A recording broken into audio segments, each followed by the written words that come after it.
नमस्कार, जय हिंद दोस्तों। स्वागत है आपका आपके अपने चैनल लेट्स क्रैक में। आज हम फंडामेंटल राइट्स को, मौलिक कर्तव्यों को याद करने की एक ट्रिक समझेंगे।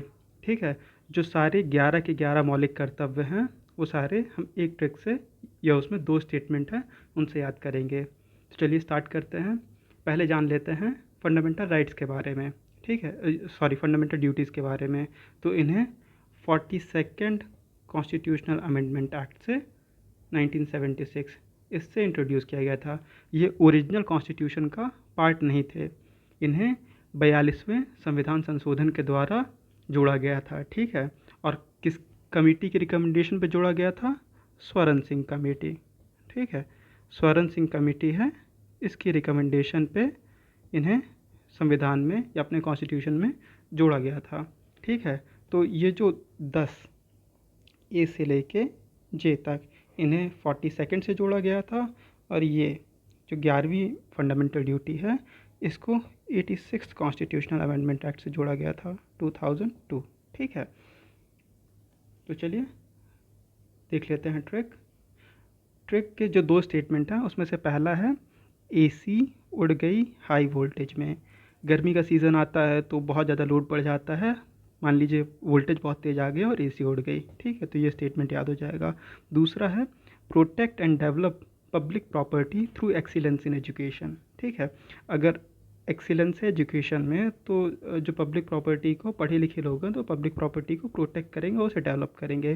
तो ये दोनों स्टेटमेंट आपको याद हो जाएंगे। ठीक है, देखते हैं ये ट्रिक। तो एसी का जो ए है, ए को लिंक कीजिए अबाइड से। ठीक है, तो जो पहली ड्यूटी क्या है? To abide by the constitution and respect its ideals and institution, the national flag and the national anthem. तो जो हमारे संविधान के आदर्श हैं और जो उनके संस्थाएं हैं, इंस्टीट्यूशंस हैं, ठीक है, राष्ट्र ध्वज है और हमारा जो राष्ट्रगान है, इन सब का हमें सम्मान करना है, और जो इनके आदर्श हैं उन्हें हमें फॉलो करना है। ठीक है, तो ए हो गया। दूसरा क्या है? सी। तो सी से cherish, to cherish and follow the noble ideals which inspired our national struggle for freedom. ठीक है, तो जो स्वतंत्रता के लिए राष्ट्रीय आंदोलन था उसे जिन आदर्शों ने प्रेरित किया था, ठीक है, उन्हें हमें अपने हृदय में संजोए रखना है। ठीक है, अब उड़ का ये उड़ का यू, उड़ का एक है यू, दूसरा है डी।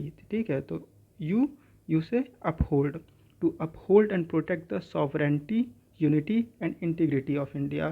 तो जो भारत की संप्रभुता है, एकता है और अखंडता है, उसे हमें उसकी रक्षा करनी है और उसे अक्षुण्ण रखना है। ठीक है, तो ई सी यू से हो गया। अब आते हैं हम डी पे। तो डी से डिफेंड, ठीक है, तो defend the country and render national service when called upon two do so. ठीक है, तो देश की हमें रक्षा करनी है। ठीक है, और जब बुलाया जाए, जब आह्वान किया जाए, तब राष्ट्र की सेवा करनी है। ठीक है, तो ए सी उड़ हो गया, गई से कुछ नहीं है। हाई का जो एच है, एच को लिंक करेंगे हारमनी से, to promote harmony and the spirit of common brotherhood amongst all the people of India, transcending religious, linguistic, and regional or sectional diversities, to renounce the practices derogatory to the dignity of women। ठीक है, तो जो भारत के सभी लोग हैं उनमें समरसता और समान भ्रातृत्व की भावना, ब्रदरहुड जो है, ठीक है, ये हमें निर्माण करना है इसका। और धर्म है, कहाँ गया, ट्रांसेंडिंग रिलीजियस। ठीक है, जो धर्म, भाषा, प्रदेश या वर्ग, इन सभी प्रकार के भेदभाव से परे हो, इनसे ऊपर उठा हो। ठीक है, और ऐसी प्रथाओं का, जो प्रैक्टिसेस हैं, जो प्रथाएं हैं, जो टेरोगेटरी है डिग्निटी ऑफ वुमन के लिए, ठीक है, जो स्त्रियों के सम्मान के विरुद्ध है, उनका हमें त्याग करना है। ठीक है, वोल्टेज को लिंक करेंगे वैल्यू एंड प्रिजर्व, वोल्टेज को value and preserve, to value and preserve the rich heritage of our composite culture. ठीक है, तो जो हमारी सामसिक संस्कृति की गौरवशाली परंपरा है उसका महत्व समझना है और उसका परीक्षण करना है। ठीक है, प्रिजर्व करना है और वैल्यू करना, उसका महत्व भी समझना है और उसे प्रिजर्व भी करना है। ठीक है, अब दूसरा स्टेटमेंट आएगा, उसका पहला वर्ड क्या है? प्रोटेक्ट। प्रोटेक्ट को प्रोटेक्ट से लिंक करेंगे। To protect and improve the natural environment including forest, lakes, rivers, wildlife and to have compassion for living creatures. ठीक है, तो जो प्राकृतिक पर्यावरण है, जैसे वन हो गए, झील हो गया, नदी हो गया और वन्य जीव है, उनकी रक्षा करनी है और उनका संवर्धन करना है। तथा जो भी लिविंग क्रीचर्स हैं, जो भी जीवित प्राणी हैं, उनके प्रति हमें दया का भाव रखना है, कंपैशन रखना है। ठीक है, कंपैशनेट रहना है। डेवलप, डेवलप से होगा to develop the scientific temper, humanism and the spirit of inquiry and reform.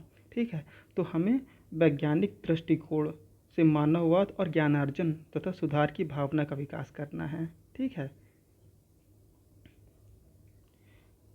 Protect and develop तो हो चुका। ये पब्लिक प्रॉपर्टी पूरा एक में आएगा। तो ऑब्वियस बात है, पब्लिक प्रॉपर्टी की हमें क्या करना है? रक्षा करनी है। तो जो to safeguard public property and to abjure violence. ठीक है, और जो हिंसा है उससे हमें दूर रहना है, वायलेंस को एब्ज्योर करना है।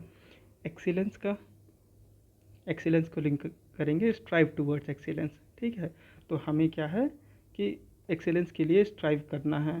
ठीक है, और in all spheres of individual and collective activity so that nation constantly rises to the higher levels of endeavor and achievement।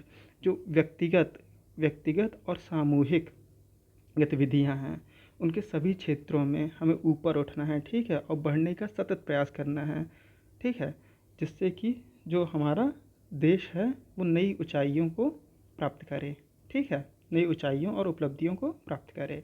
ठीक है, और जो आखिरी वर्ड है वो है एजुकेशन। तो ऑब्वियसली कि जो चिल्ड्रन है, हु इज़ अ पेरेंट और guardian to provide opportunities for education to his child और एज द केस में be ward between the age of 6 and 14 years.